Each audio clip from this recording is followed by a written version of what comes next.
Magandang umaga sa ating lahat. Ngayon ay April 12, 2025 at narito ang update ukol sa magiging lagay ng panahon sa susunod na 24 oras. Sa kasalukuyan ay umiiral ang easterlies o yung mainit na hangin mula sa dagat Pasipiko sa malaking bahagi ng ating bansa, kung saan ngayong araw ay magdadala ito ng mga kalat-kalat na pag-ulan, pagkilat at pagkulog dito sa bahagi ng Zamboanga Peninsula, maging sa Basilan, Sulu at Tawi-Tawi. So pag-iingat po para sa ating mga kababayan dyan sa posibilidad ng mga pagbaha at pagguho ng lupa. Samantala, sa nalalabing bahagi naman ng ating bansa ay patuloy tayong makakaranas ng bahagyang maulap hanggang sa maulap na kalangitan. Mainit pa rin po yung panahon na mararanasan natin, lalong-lalo na sa tanghali, at meron pa rin posibilidad ng mga biglaang pag-ulan, pagkilat at pagkulog na dulot ng easterlies. And sa kasalukuyan ay wala po tayong minomonitor na bagyo or low pressure area na maaaring makaapekto dito sa ating bansa. At para nga sa maging lagay ng panahon ngayong araw ng Sabado, ang buong bahagi ng Luzon kasama na dyan ng Metro Manila ay patuloy pa rin makakaranas ng bahagyang maulap hanggang sa maulap na kalangitan. Mainit na panahon pa rin yung mararanasan natin, lalong-lalo na sa tanghali. Kaya kapag po tayo ay lalabas, huwag pa rin natin kalilimutan yung pananggalang natin sa direktang init ng araw. At bagamat mababa po yung tsansa, ay meron pa rin tayong posibilidad ng mga isolated o yung mga biglaang pag-ulan, pagkilat at pagkulog, dulot po ito ng easterlies. Agwat ng temperatura dito sa Metro Manila ay mula 26 to 35 degrees Celsius, sa Baguio ay 17 to 26, sa Lawag ay 25 to 32 degrees Celsius, sa Tagaytay naman ay 23 to 33 degrees Celsius, sa Legazpi ay 26 to 32, samantala sa Tuguegarao ang maximum temperature po natin ay maaaring umabot hanggang 36 degrees Celsius. Samantala sa bahagi naman ng Visayas at Mindanao ngayong araw, ang bahagi ng Zamboanga Peninsula, Basilan, Sulu at Tawi-Tawi ay makakaranas po ng mga kalat-kalat na pag-ulan, pagkilat at pagkulog na dulot ng easterly. So muli po, pag-iingat para sa ating mga kababayan dyan sa posibilidad ng mga pagbaha at pagguho ng lupa. Samantala, yung buong bahagi naman ng Visayas, maging itong area din ng Palawan at yung nalalabing bahagi pa ng Mindanao, ngayong araw ay makakaranas naman ng bahagyang maulap hanggang sa maulap na kalangitan.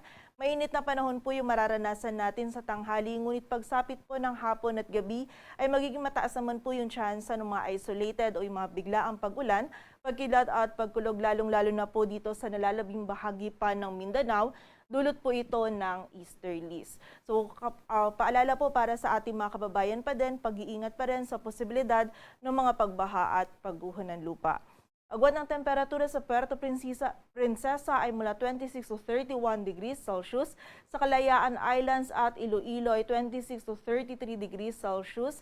Samantala sa Cebu naman, Tacloban maging sa Cagayan de Oro ay 26 to 32 degrees Celsius. Sa Zamboanga ay 25 to 32 at sa Davao naman ay 26 to 34 degrees Celsius.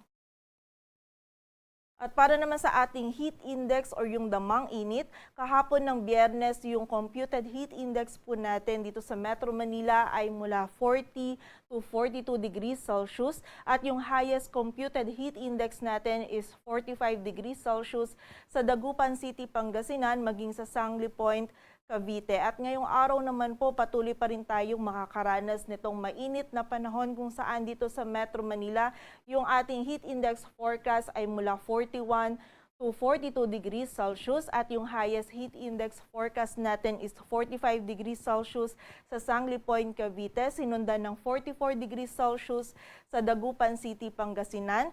Samantala, 43 degrees Celsius naman sa Etiaga, Isabela, Kamiling, Tarlac, Ambulong sa Tanawan, Batangas, maging sa Iloilo City, and also 42 degrees Celsius naman sa Tuguegarao City, Cagayan, QB Point, Subic Bay sa Olongapo City, San Ildefonso, Bulacan, maging sa area din ng Infanta, Quezon, San Jose Occidental, Mindoro, Cuyo, Palawan, Virac, Catanduanes, Masbate City, maging sa bahagi din po ng Rojas City, Dumangas, Iloilo at sa Dipolog, Zamboanga del Norte. So generally, malaking bahagi po or maraming area sa ating bansa yung makakaranas po or yung meron tayong heat index forecast for today na nasa danger level. So paulit-ulit po nating paalala sa ating mga kababayan, kapag tayo ay lalabas, huwag po nating kalilimutan yung pananggalang natin sa direktang init ng araw, and also hanggat maaari limitahan lamang po natin yung ating mga outdoor activities,